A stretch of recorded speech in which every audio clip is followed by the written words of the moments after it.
sakiraaɓe am worɓe rewɓe nanoɓe fulfulde e ono ha wowɓe ne joɗone kettino kibaruji amin sud télévision assalamu aleykum e moɗo ndele mi fuɗɗiri indi Allah jaam hinne kuuɓuɗo jaam hinne kerriɗo yettore lamɗo wodani toɓɓe kibaruji amin hande ɗe alanen Allah fo min kalnan on haala ɗum wonno luumo joƴƴinagol e gallure doori e banggal jamɓen liyeji e ganan fa handen kalen haala hono lawol kokkangol fa lamba mo neɗɗo ɓi adama wawi noddude fa hollake e rewɓe e sukaɓe rewɓe ne keɓa tiɗormaji eyyi jettinan fa hande kibaruji meɗen e haalde haala ɗum wonno ɓataki mo battala mo kinniɗo ɗum wonno potal ɓiɓɓe adama en li leydi meɗen Burkina Faso ɓataki mo hokkan e garan kalen haala majjum ndelle sakiraɓe am worɓe rewɓe nanoɓe fulfulde onon wonɓe joɗane kettino kibaruji amin sud télévision e o wakkati bisimilla moɗon e hettinade kibaruji amin sud télévision Burkina ɗo no mbirumi on ni suudu baaba eɓon famde lamba kam wonno lamba capanɗe jeetati ɓolum sappo e ɗiɗi capanɗe jeetati e jeɗɗi ndelle o lamba wonno mo mbawɗon noddugol fa kollon suudu fa kollon fa hannden hono sukaɓe rewɓe tawti fa hande rewɓe hawroɓe e tiɗormaji sini o lamba on on noddi fa on kolli fuu alhakika du gurdam mabɓe kamɓe du heɓan fa hande yaade yeeso ndelle ɗum wonno ko hokka lawol hande fa heɓa himɓe ɓiɓɓe adama en tawe sini hawri fa hande a hawri fa hande debbo na wondi e tiɗormaji ma a hawri jaam suudu muɗum na fiya ɗum ma a hawri suka jokole na fiya cukali deed o lamba wonno mo noddata sini a noddi fuu ayo keɓon famde o lamba saabu to ɗum wonno sukaɓe ɗuwa fa hande e ley ɗi toɗɗormaji ndelle keɓon famde suudu baba hakkilo gon yo gouvernement leydi men e tawti fa hande en sarusi biyeteɗo fa hande UNFPA ɓe wonno heɓuɓe hakkillo ko joƴƴini nde dabare ndelle suudu baba fa keɓon laaɓal fa hande mi noddan ɗum wonno laaɓe meɗen e suudu télévision kam wonno Amadou Ilboudo Maymouna Traoré e tawti fa hande Boubacar Bouli namba capanɗe jeetati ɓolum sappo e ɗiɗi capanɗe jeetati e jeɗɗi yo ɗon wonno ko jowɗon noddude jango kollon torraji ɗi rewɓe jiyata e ley gurdam muɗum ɗum yoɓantaki fay buuɗu dabare majjum dannama hande mbeete fa wallita ɓiɗɗo debbo fu to tawa ley Burkina Faso ta toro e gasi toro on hano noy hano dolɗude wondude e muɗum to a doldu ma dewle cukole dewoyi ɓe duuɓi muɗum hewtay ɗum fu na haɗa leydi meɗen ndelle namba on joƴƴina kano fa wallita rewɓe ɓe jonkay ko haɓɓodi e toraji ɗi jiyata ɗi saabu rewɓe ujunaje wonno ko jiyata tampiri hitande fuu wakkati fuu e ley ɓaade wuuɗi e ley gurdam muɓɓoy wakkati go madu ɗum haalatake kulon na wonɗon saabe ken fa gouvernement e gollidiɓe muɗum ummeneke ɗum jonkay ndelle neɗɗo funa nodde e wattude baka muɗum heɓa kabden e toraji ɗi rewɓe jiyata e ley ɓaade wuuɗi e ley gurdam muɗum ayo foofu maɗa Boubacar Bouli ndelle ɗum yo dabare lobbere no watta fa hannden heɓa rewɓe kamɓe du gurdam muɗumen yaara yesso e tawti cukale nduwi fa hannden kamɓe du gurdam muɗumen yaara yesso e banggal ɗum wonno le leydi meɗen Burkina Faso ɗo e jonen o suudu baba en jaran fa hande kibaruji meɗen yaade yesso ɗum wonno ko kalten en kaltana haala ɗum wonno ɓataki kam wonno hono mo bindi tawa le muɗum bindi ɗin hono wawtu murtere nde ɓiɓɓe adama en ɗum wonno ɓiɓɓe Burkina Faso gaɗuno murtere ɗum wonno ko wiyata fa hande insurrection populaire ndelle hono yimɓe barmuɓe e tawti fa hande ɓe Allah muuyi e muɗumen fuu windama fa hande e li ɓataki ndelle o ɓataki dental daranigal fa hande e wallude ɓe yimɓe ɓe jeehi ɓe koye battala mo kinniɗo ɗum wonno potal ɓiɓɓe adama en potal ɓiɓɓe ley Burkina Faso ɓe jeehi ɓe kokkoymo ɗum e wonno ko ɓe yimɓe piloto ɗum e noon wonno ley ɓataki on ndelle fa hande fa keɓon laaɓal non du watta fa keɓon laaɓal en noddan fa hande ɗum wonno laaɓe meɗen kam wonno Roger Kam Maxime Zongo e tawti fa hande Oumarou Tamboura saabe tawede no yeeso wakkati de jamare ummino fa liɓa laamu Blaise Compaoré woɓe hewɓe tawdaɓe fa hande nawnaɗe majju ɓe kawriti ɓe gaɗi waldere yimɓe nawniɓe wakkati insurrection populaire ɓe bindi dewtere hollore no gurdam mabɓe wori hande nde dewtere le wonno ko ɓe jeeyi ɓe kokkoye batta laamu daraniɗo pamral hakkude ɓiɓɓe leydi fof ce mémorandum dewtere nde ino tawda toɓɓe ɗiɗi temude kaɓɓuɗi cellal nawnande haddo yimɓe ɓe fof ndele wonanayno hokkude ɓe talkuru walloroɓe ɓe jaaha ɓe cawro to ɓe kaaja fof ɓe cawro nawnande kaɓɓudiɗe insurrection ndelle jaamu saria pamral ɗum wonno haddu ko hawriti ley dewtere nde fof kamɓe ɓe yiɓe jelo tawe badda dow laaɓal joƴƴine non watta de joƴƴina pamral hakkude yimɓe fof ɗum e sabote de rufa ɓerɗe gonɗe ɗen ndelle ko haɓɓodi pamral hakkude ɓiɓɓe leydi fof ɓe kooƴi aadi e wallude mballa maɓɓe warde hannden jeeno maɓɓe wonno heɓuɓe jaara leyɗe yaasiɓe fa cawrowe ka ko heewi e maɓɓe fof ene burdi fa hannden e tiiɗormaji mum ayo moɗe Umaru Tambura fofo maɗa e golle lamɗo wallu fa hannde hono yimɓe barmo ɓeydu keɓa fa hannden no cawrori noon watta kamɓe ɗo fa gurdam muɗum en yara yeeso ndelle suudu baba fa hannden en kalan haala ɗum wonno ko kalten en kaltana en jatana faro ndewgu ɗum wonno liɗɗe ndewgu horɗore ko won to mbiyata fa hannde sud-ouest ay keɓon famde nokkure wiyetende fa hannden ɗum wonno to kanŋe ittete nokkure nden na wiye fa hannde jikandu ay en fof en keɓi famde hono li hitande faltine ma du mbi en ko ɓooyi barmere waɗino toon sanne bala o ummakene toon hakkude ɗum wonno yimɓe ittoɓe kanŋe fa murseji gaɗi saabu yonkiji mursama woɗi ko heewi du fa hannde en barmi ay banggal majjum keɓon famde hono wakkati mum hono gouverneur ndewgu centre sud ndewgu sud toon o umbi nokkure nden o ombi nokkure nden o wi fay goto ittata kanŋe ay keɓon famde fa hannde e banggal muƴu gaɗa majjum hono ɓe joƴƴini dental ndelle ngal dental kam hawjuno e darde ɗum wonno golle to kanŋe ittata toon ndelle ɓe kaldi e yimɓe wonnoɓe toon fof e gallonoɓe toon fof e tawti fa hannde yimɓe wuuro fof ɓe kaldi fa hannde ɓe kawri ɓe poti ndelle ɓe poti ndelle ɓe keeɓi fa hannde dalilli no nokkure nden omtire nokkure nden ɗum wonno to kanŋe ittata toon kam wonno nokkure wiyetende jikandu toon ɓe omtan ɗum si lamɗo yiiɗi jaɓi amma fa keɓon fa hannde laaɓal mi nodda ɗum wonno nilaaɓe meɗen kam wonno Christophe Da Elvis Duna e tawti fa hannde Umaru Tambura mono fu wakkati muɗum yimɓe daraniɓe fa pamral warta jikkandu mon maɓɓe fu wari hooƴi aadi ɗo e dow dewtere nde fa nokkure kanŋe nde omtitte haddu baale 6 kooƴi aadi dow dewtere nde wo ardiɓe yimɓe jikkandu service ji laamu woodi e yimɓe ittoɓe kanŋe Nous sommes donc à une étape très importante de la gestion e wartide fa hannden pamral e wartide fa hannden pamral ɗum saabide mon fu hooƴi aadi dow dewtere nde e dow pamral hakkunde yimɓe fof ndelle haddu baale ɗe en fu jaɓi toɓɓe tawaɗe accepter les termes contenus dans ce protocole ndelle dewtere nde ino tawda toɓɓe 23 hono jawdi heɓetende ley nokkure nde en fu hawte fecce hakkunde yimɓe ma sottuge kanŋe ma fa hande nokkure nde nde warande moƴƴintine waɗete pecce 3 nokku to kanŋe on ittete nokku to kanŋe on lootete ma nokku powtiri yimɓe fadde e gouverneur hokkude laawol fa nokkure kanŋe nde fuɗɗite gollete. Nous allons nous déployer dès cet après-midi sur le site de Djikando avec les propriétaires joni min ummoto min jaha nokkure kanŋe toon min kawre e joomiraɓe nokkuje ɓe de min pilo min pamra dow nokkure wotere to haddu kanŋe on gollete so ni laatake noon fuu haddu danɗeji to kanŋe on lootete toon fuu egga jaha toon sur le site donc de déplacer ces hangars là ndelle waldere wonde joƴƴinama fa darta yalla mono fuu ina jokka aadiji kooƴaɗe ɗi nde waldere ina tawda yimɓe 14 yimɓe 4 ino laati dartoɓe haddu golleji ɗi fof e dow miccinde kanŋe jikando o ina omba gilla lewru février ko falti saabe masibaji gaɗuɗi toon en ɗi masibaji laatiɗe sababuji mayde yimɓe jeenayo gilla nden en waldere joƴƴina dartore wartide jaam e pamral hakkunde yimɓe nde waldere nde hoorejo conseil régional sud-ouest laati ardo muɗum ayo fofo maɗa Umaru fa hannde lamɗo ñifo bilisa noon watta fa hannden wa ɓiɓɓe Burkina Faso jooɗo goɗɗo geɓa gondal lobbal e leydi meɗen Burkina Faso noon watta fa hannde fa ɓeydo fa hannde fa ɓeydade waɗa e leydi meɗen jettinen ɗum wonno kibaruji meɗen suudu baba e halde haala ɗum wonno luumo jamɓe li'eji joƴƴinama ley gallure doori ndelle ƴuude yo 26 fa wari 28 lewru ɗiɗaɓurde wonɗe ndu en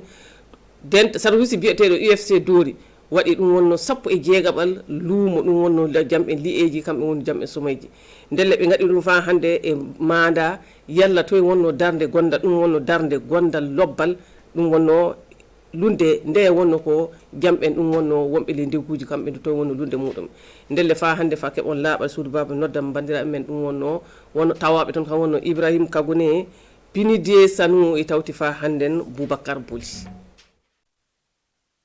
someji iri iri wona na holline le gallure doori ko filete ɗon yo wallude ndemoɓe someji ɓe ɓe keɓa coggu yo ɓeydude hoolare e gondal lobbal hakkunde ɓiɓɓe doori en dépit des contraintes naturelles qui fay so wakkatiji ɗi yahanno waylo haɗay ndemoɓe sahel ɓe e darade iɓe jogii gorgo de ko tampinta ɓe gadin yo raffi ndenagu ngu ndelle ɗum waɗi komi on tani ɓe ngo luumo mango no watta de ɓe keɓa ɓe cotta ko ɓe ndemi woɗi du yo hawrondinde ɓe nokkure wotere heɓa batu waɗa hakkunde maɓɓe ɗum ina ɓeyda gondal lobbal e les sahel ga la région du Sahel. Raffi denago e tawti ndiyam ɗum ina haɗa ɓe wakkati gomma gollude golle maɓɓe no woɗiri ɗon wonno ko battare laamu hennine golle demri hokki konngol mum e wallude ɓe. Nous allons regarder ensemble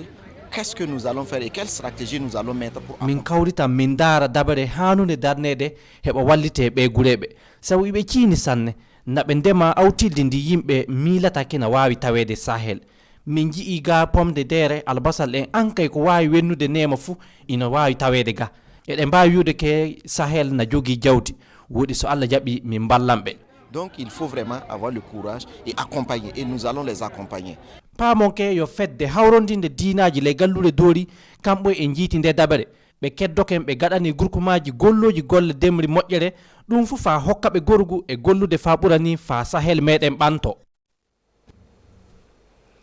ayo fofo maɗa Boubacar Boli fofo maɗa Oumarou Tamboura golle moɗon mboɗi sanne Allah waɗane dalili fa hande sahel du ɓamto e leydi meɗen Burkina Faso ndelle sakiraɓe on worɓe rewɓe nanoɓe fulfulde ɗi wonno kibaruji ɗi min jogino famin kullito on wala fof ko heddi sana miɗen mbiya on ko fomoɗon hettinare jango si lamɗo yiiɗi jaaɓi e ni wawto e ni wakkati o min garan fa hande min kullito on kibaruji amma fadde nden mi noddan fa hande bandi e gorko kam wonno Élysée Cabré fa kanko ɗo ora hollita suudu baba kibaruji gaɗɗi ɗum wonno le leydi meɗen e haɓere assalamu aleykum e moɗon ko foomo.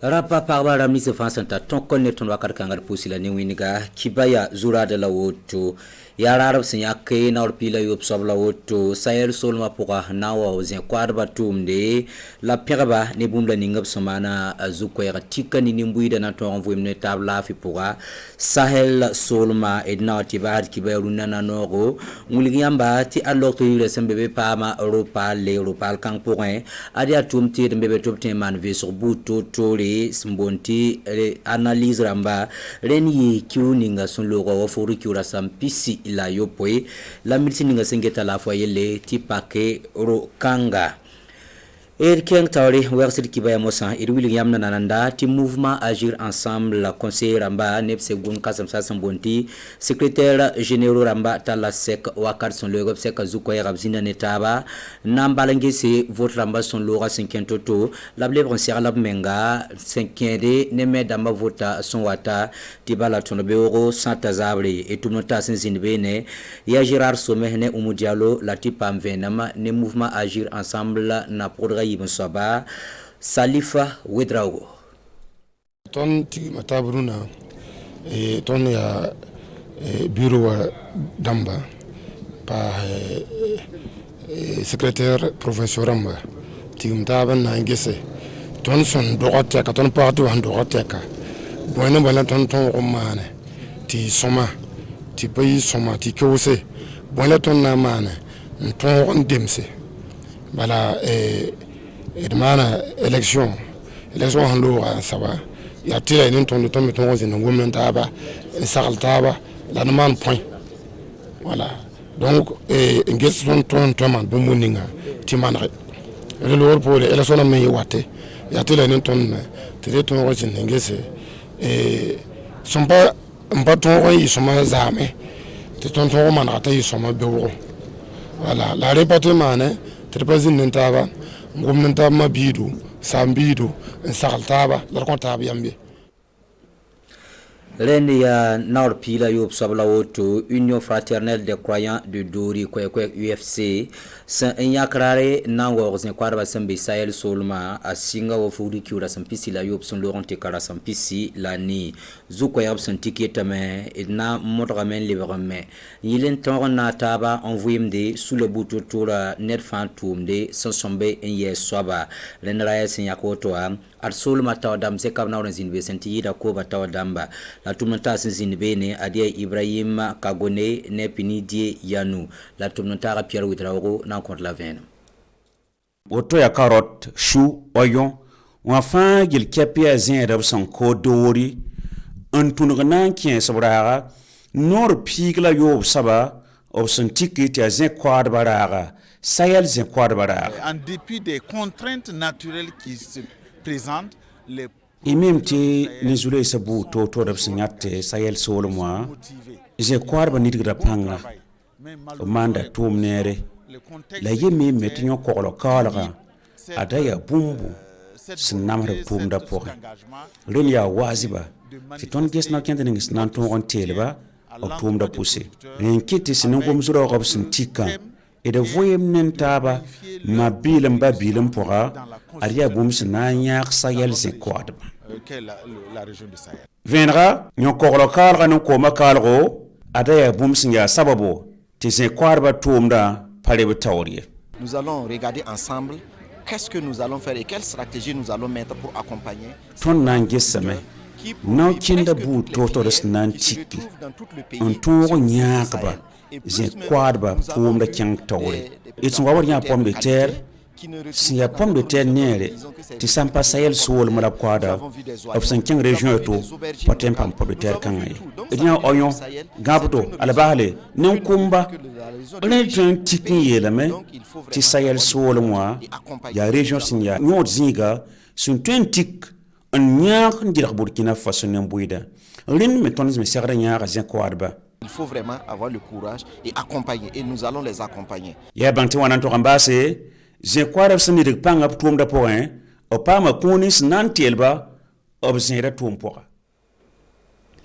men seninga sengeta kibe kisriyelanta tokone député lamba sembe zawre zugulunda zekamna wakat sun lore mbabso optum nonta kodre rateti nersendeng bamba za ministère kanga nanti zineba ampam sarlo buto tore sen youtube nenge observation etabansa adob zekamna ore nanti geso pour yi leutenga pour le kanga swabzek anaori ambabso optum nonta kodra le notum nonta sin bene ye urbain benito sommet ne sommet landry tobna ti kelere ned la ningasi min her kurele tobna konvenam la muni dop sinoro et que la ministre Mahamoudou Wedraogo ministre sa on wa zora zugu en teta te yenda kasma on sonne on pam sawlo ministre ko ngana tenga za zare a tum da pour den mam patanoro na pusa am tibala wena wola nyora ti la akogola ta tore nimbuida suri no ko nimbuida andaramba e nyam hon tum ni yenda wa mbe radio mbe télévision mbe sidwa mbe zisa fa journaliste technicien nyam fa ka wele mbe la nibinga hakela do la te lam tiabon Burkina nimbuida fa nimbuida fa passé nimninga hankami Burkina la quelque ton radio ton télévision la karam ton seba wa sipalo wala mama hawa ay ton manda o nasada mbolti jardina hawe la manda salado la yal hayenda la manda tomatoes ti pari la man ma ti sa on compte bisa biton mangi ti se ko ti tangelo wa on passe yam yanti dinga bele fa yana kiti o handi bi pa har panga la nora mi no sandi te nora no ma me wa paste kala mo ton manda yenda ngul nisi aya ton guna ton darab la me to poda ngul ntawa kugata on kusba le bendik ti poda woto la ton manda la ne pisi la bouse aya kele ya nyara sara hawo singe ton me le baka kwadba nako nanguri nako benga kamana bam fa so la fa ton ko da kale ti suya no yakran ditte la yakran ko eti basir kibaya runda na noro commune pora to pama ropale si ave sur le sombonti laboratoire à 5 na ilan toron bang basa si to ton tips of fara ada ministre ninga sengeta la fois yelle en zeka na on zin bene sibula wa furi kura sampisi la yo poison lora nampa klo kasankanga tuni ONG Respublica sababu senyi ligidi se fois na man million pinula nu tilokanga na toron y viendra na nord commune pora et tumata sinsin bene ye Adam Magiti Pierre Wedraogo ne penda wagre na nodam pama laboratoire d'analyse biomédicale zinsi avay sambang bar bil sentembe ni saling yamla han miti centre médical de nanoro rafatal laboratoire ti sul betubo nti Respublica sul kanga asongra nanodamba abmeta école damba abmeta team doro to kela nanodam bonso yiki na taba en son laboratoire mais la bo équipement na minga po ren soti mambiki wale kuna lamposo barkoso of sakman buninga na kona no damba of mano kona no damba ya Burkina Faso pa lab manon kon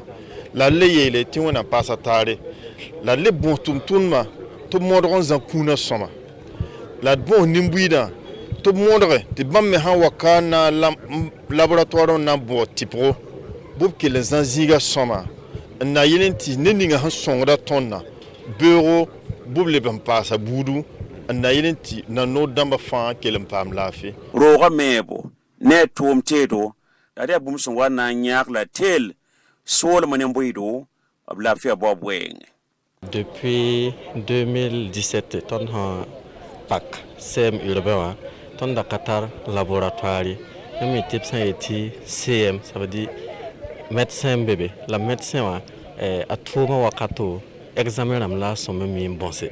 asami bonse laboratoire sankabe anama hada tuma la laboratoire hambe wa moho anan fara tumna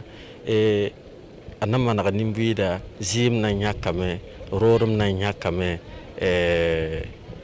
bin me na nyakame vesenge he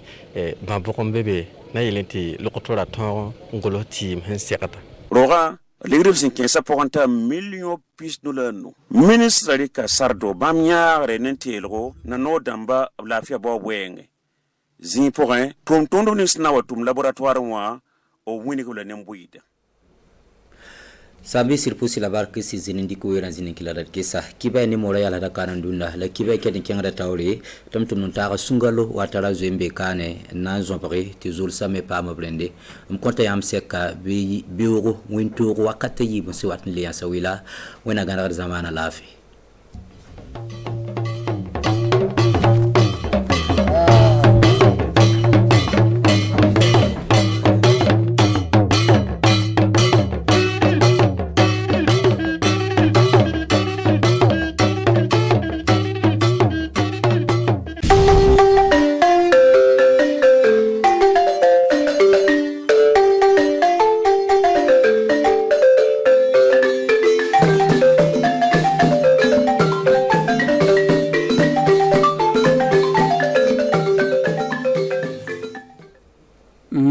fla ani poporo oni ko o kera sobi mi Bruno Fantina ka joklu borbon joklu suko Banque Mondiale ulu na cabinet san wakili ani keme konoto ani biworo ka se ka flo se ka nga jamana blastra chuko na kata yirwalu ko fanfa mi barason ani barasen chama nyataka ko kuna anga jamana kona abuna kuna fulu sorokato ko bolution kera oni nyonche ka yensen kata mi ka yensen kata jikondo abado ko kalo temene chen kera oro fanfela o kera sobe ka se ko donc ka fo nyon ko ka se ka fero soro ka yensen kata ko mbalo Burkina Faso television kan bako anitli autorasi abaka jabaran so kabina ka fabara wa dugu bi arabado min bena anga fontaine kalo clé flama san wafla ani muga ani kele konna anga clé furi ba clé ni bella jele ani clé amta damne ni Banque Mondiale dunia fontaine ka warbon jokulu olu kanyes katateri amstena oni Burkina Faso oni ngonche cabinet san wakili ani keme konoto ani bi woro olu nana kasako o sabati lini o kera sawe kaseka fle burma fara mun dona oni ngonche atemna milliard fla ani poporo kan kaseka famero karado pumano lompo ani Suleiman Sanu olu tianka chido lontola o ministre Canada ma anga seko laje Banque Mondiale de métiers que projet d'autour ou les PPP 600 il y a d'amener 2015-2016 là ni projet croix. Le projet croix n'est pas que projet d'amélioration de la qualité de l'éducation. o projet ni o tun ye miliyari 25 an ka CFA wari kɔnɔ o y'olu d'an ma ko an ka se ka projet ni sigi o projet ni kɔnɔ an tun sera ka denmisɛn 1000 ta muso ni cɛdenw mun bɛ école la ka to ka 20,000 d'o ma san o san pour ka se ka taa école la ale gɛrɛfɛ fana an sera ka lycée ba 2 lɔ u b'a wele lycée scientifique et puis bɛɛ yɛrɛ b'a yira baara ɲɛnama min kɛra a kɔnɔ ka bɔ ale la fana an ye CG camanw lɔ ani kilasiw fana lɔra ka bɔ ale la fana wari ni fana sera ka denmisɛn murumuru b'a wele maternelle denmisɛnw région 2 kɔnɔ k'o dɛmɛ ka lɔri kɛ pour que caman ka se ka taa maternelle nin na ka bɔ ale la fana wari ni fana ye dɛmɛni kɛ an ka se ka an ka kalanko kalan minɛnw o yɛlɛma ka kɛ minɛn ɲɛnamaw ye u b'a wele curricula donc baara ɲɛnama nin kɛra n'o ye baara projet nin tun ka ɲi ka lalɔ décembre san min tɛmɛna san 2020 décembre kalo nin kɔnɔ a tun ka ɲi ka lalɔ mais comme projet nin baara ɲɛnama kɛ donc Banque mondiale ko bon fo ka o bɛna dɔ fara tugun an ka se ka projet nin ta ka san 4 kɛ n'a ye tugun u b'a wele financement additionnel o ye wari min di miliyari 50 lo dira sisan an ka wari CFA kɔnɔ an ka se ka baara nin ta ka taa ɲɛfɛ donc o wari nin kɔnɔ an bɛna se ka to ka an ka kalandenw muso ni cɛdenw dɛmɛ tugun o ka se ka taa école la ka to ka wari d'o ma san o san ka bɔ ale la fana lycée scientifique o den 7 bɛna lɔ baara caman bɛna kɛ a kɔnɔ pour que n'a banna an ka maramɔgɔw k'a lɔn ko baara min kɛra ni Banque mondiale o ye baara ɲɛnama kɛ donc depuis o y'a daminɛ sisan a kɛra comme ni Banque mondiale o kɛra an ka partenaire premier partenaire fɔlɔ min b'an dɛmɛ ka tɛmɛ partenaire bɛɛ kan éducation fan fɛ. Amata ka ɲɛsin ka taa min ye kabini buguri fanga wagati la ka ɲɛsin ka taa mun ye kasara sɔrɔla o sababuya fan fɛ olu dɔw bɛ o ye furakɛli sɔrɔ dɔw ma furakɛli sɔrɔ ka wusigida jɔkuluba kɔnɔna olu ka jɔkuluba o ɲɔgɔn ye kɛ ka se ka filɛ fɛɛrɛw jumɛn bɛ se ka ta ka se ka welelikan bɔ ka di faamaw ma ka se ka janto olu la ka se ka faamuyali kɛra don Roger Kam ani Maxime Zongo olu ti an ka ciden o kɛnɛ kan nka ne kɛra sababu ye ka se k'o labɛn an k'u lajɛ. Burkina Faso ka se ka min ye buguri fanga ka se k'o labila ɲɛfɛ olu kɛra sababu ka se ka Blaise Compaoré ka fanga bɔsi a bolo kɔrɔ o senfɛ don maa caman o ɲin tɔɔrɔ la ani dɔw mandimina mun mandimina olu sigira jɔkulu kɔnɔna na kabini wagati jan olu bɛ welelikan bɔra ka di wa mun bɛ buguri fanga ɲɛmɔgɔ kunna o ka se ka filɛ ka janto olu la sabu kabini olu mandimina dalakan mun tun donna o ni ɲɔgɔn cɛ a ma se ka dafa olu kosɔn don olu ka jɔkulu o ye sɛbɛn labɛn o ka sɛbɛn nin kɔnɔna na o ye labɛnni kɛ ka ɲɛsin ka taa o kan o bɛ sigi min kɔnɔna na wagati na ani degun min b'o kan ani fɛɛrɛ min b'a fɛ ka se k'o labɔ nin degun nin kɔnɔna na o kosɔn don o nana ka tagama kɛ ka taa bɔ minisirimuso min sigilen don ka taa an ka bɛnko kun na o ka se ka taa nin sɛbɛn nin d'o ma o sɛbɛn nin kɔnɔna na o y'o dalakan don ka ɲɛsin ka taa ɲininkaliba fila kan min ye kɛnɛya bolo mun mandimina ka taa buguri fanga wagati la olu ka kɛnɛya ko ani sɛbɛn dir'o ma o mandimɔgɔ ninnu o bɛ se k'o yɛrɛ kɔlɔsili dɔ la cogo min ka se k'o furakɛ ka ɲɛ min ye kɛnɛya bolo fanfɛla ye don ka taa kiritigɛ ko fanfɛ ani surunyɛri ko fanfɛ don o bɛɛ bɛ nin sɛbɛn nin kɔnɔna na sɛbɛn nin kɔnɔna min o b'a laɲinina jango o ka se ka ko laɲini ka se k'a to o ka haminanko a ka se ka dafa a ka se ka ɲɛtaga sɔrɔ ka bɔ nin sɛbɛn kɔnɔna na olu min laɲinina mun b'o jusura a ka se ka dafa ka se k'olu jusu suma nin surunyɛri ko nin don an ka faso kɔnɔna na olu fana o bɛnna ka se k'o niyɔrɔta don jango surunyɛri ko bɛ se ka sigi ani bɛn bɛ se ka sigi an ka jamana kɔnɔna na cogo min na nin wagati na don mɔgɔ 9 mun mandimina buguri fanga wagati la o sera k'olu bɔ jamana ko k'o taara furakɛli sɔrɔ nka dɔw bɛ ale bili o bɛ gɛlɛya kɔnɔna na an bɛ an taa yɛrɛ sɔrɔ Gawa komi tun b'a fara cogo min na an ka kuma kɔnɔ kalo tɛmɛnen o kɛra Jikondo maa 9 u ni tora ka ɲɛsin ka taa kasara min o ka nɛgɛbɔ yɔrɔ sɔrɔ o fanfɛla la o kɛra tɛmɛnen kɔ de o kɛra so yɔrɔ mara gouverneur o ye jɔkulu sigi ka bɔ gouvernement ka sira di fanfɛla la o ye jɔkulu sigi jango ka se ka bɛn sɔrɔ ani fɛɛrɛ bɛ se ka sɔrɔ cogo min jango ka sigi ani baarasenw ka se ka daminɛ o yɔrɔ la cogo min o kɛra so jɔkulu sigi olu y'a kalifalikɛw ni ɲɔgɔn cɛ o ye bɛn sɔrɔ la ka ɲɛsin ka taa a ɲɛtaga ko fanfɛla la o bɛna se ka baaraw kɛ cogo min ka se ka faamuyali kɛ don an ka ciden mun yɔrɔ Christophe da ani Elvis Tuna olu y'an ka ciden RTB de Gawa kɔnɔna na o ye min sɔrɔ kana dama ni o kɛra sababu ye ka se k'o labɛn an k'o lajɛ Jikando ɲɔgɔn ye basigila kabini tiɲɛni min kɛra o ka dugusɛni kɔnɔna na ka ɲɛsin ka taa nɛgɛbɔ ko fɛn fɛn adamadenw ni tɔɔrɔ la o ye jɔkulu sigi jɔkulu o ye dalakan siyɛni kɛ o ni ɲɔgɔn cɛ min o ye bolosiyɛni bila ka ɲɛsin ka taa o bɛ se ka da don cogo min na jango sanubɔ bɛ se ka yiriwali sɔrɔ cogo min na o yɔrɔ fanfɛla la jɔkulu seegili o sigira o sababuya kɔsɔn de o ye sɛbɛn labɛn sɛbɛnba min o bɛ kɛ se ka to Jikando ani Burkina Faso ka baarakɛdaw mun sigilen bɛ o yɔrɔ fanfɛla a n'o yɔrɔ ka nɛgɛbɔlaw o ka se k'u kan kɛ kelen ka se ka baara kɛ sariya mun bila sira ka o ka se ka tagama ka ɲɛ mun ye bolocɛni dɔ ka taa min ye degun min sɔrɔla o yɔrɔ fanfɛla la don o ye ka se ka dalakan ni bila sen kan sabu o ka se ka sɔn n'a ye o ye layiru min ta o ni ɲɔgɔn cɛ a ka se ka dafa sabu nin sɛbɛn ni kɔnɔna na don dalakan sariya bolo 23 de b'o o kɔnɔna na a ma kɛ o kɔfɛ bɛɛ le sɔnna n'o dalakan ni jango ka se ka tagama cogo minɛ janni nɛgɛ bɔ ko a ka se ka nɔgɔya o yɔrɔ fanfɛla la o b'a laɲina o yɔrɔ fanfɛla jango ka se ka na ni yɛlɛmani ye yɛlɛmani min ka se ka don o ka baaraso kɔnɔna na o taara bila sen 3 kan min a sanu a sɛgɛsɛgɛli ko fanfɛla na a n'a a labɛn ko ani ka ɲɛsin ka taa sigida ko fanfɛ o senfɛ don o yɔrɔ mara gouverneur ale ye dalakan don ka se ka o degun wuri ka bɔ o yɔrɔ la don o kɛra sababu ye ka se ka jɔkulu sigi don jɔkulu mina kɛ sababu ye ka se ka kɔrɔsili don kosɛbɛ jango ayiwa o ye baarasa mun tiɲɛna o yɔrɔ fanfɛla don ka se k'o dilan cogo minɛ gbata mun tun tiɲɛna o ka se k'o labila sen kan jango ka se k'o la o ye jɔkulu bila min ye kɔrɔsili jɔkulu ye o ka se ka baara kɛ kosɛbɛ jango ka se ka kɔrɔsili don layiru mun taara ani baarasa mun bilara o jɔkulu maa 14 de b'o kɔnɔ olu bɛna kɛ sababu ye ka se ka to dalakan mun bɔra jikondo o ka se k'o baarasa bila sen kan jango a ka se ka sabati kabini fɔɲɔ kalo tile fɔlɔ don ni yɔrɔ tun datugula o kɛra sababu ye ayiwa mɔgɔ 9 o tun nin tor'o la nka jɔkulu o ye baarasenw kɛ jango ka se ka bɔ nin degun kɔnɔna na min yiriwali ka se ka don o yɔrɔ fanfɛla la ala ni o yɔrɔ ka conseil régional sababuya la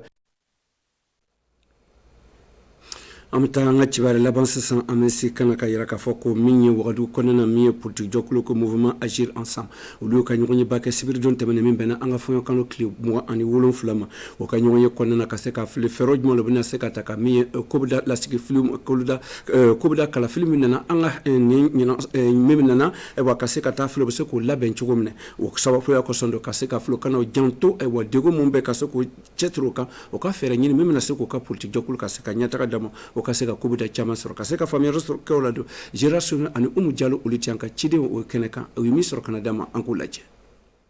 b'a lɔn parti bɛɛ n'a ka mara lɔsenw lo nin fana y'an ka mara lɔsen ɲɔgɔn ye dɔ ye an bɛ ɲɔgɔn sɔrɔ bi ni an ka bureau min bɛ an ka parti mara et puis an ka section provinciale ka SG ninnu fana wele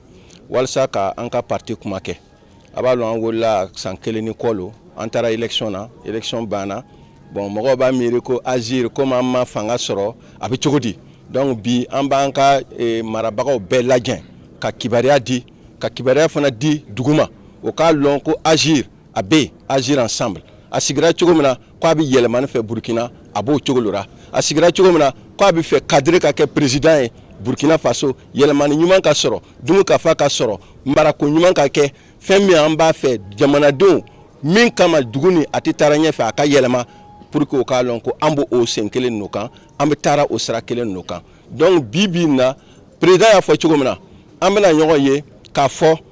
ka depuis an bɛ kana bila sisan minnu ɲɛna minnu ma ɲa o b'a fɔ bilan n'o tɛmɛna don an ye élection fana kɛ an fanga tun ye juma ye an fanga tun t'an na yɔrɔ juma an bɛ se ka juma lalaga an bɛna hakili di ɲɔgɔn ma ka se ka filɛ ɲɛtaga a bɛna sɔrɔ cogo di municipal mun bɛ nana an bɛna an ɲɔgɔn ladi ka filɛ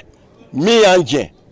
présidentielle ni législative la an ka se ka olugu sɔrɔ ka dafari kɛ ka taa municipal la n'o fana tɛmɛna n'o tɛmɛna tugun san nataw an bɛ se ka baara kɛ cogo jumɛn tuguni walasa yɛlɛmani min an b'a fɛ an k'a sɔrɔ an kɔni bɛ opposition la mais an m'a fɔ fɔlɔ ni an bɛna kɛ o ka opposition min cogoya min lo an m'o fɔ fɔlɔ ale bɛna fɔ kɔfɛ mais opposition kɔni lo an b'ara an tɛ taara ni gouvernement ye.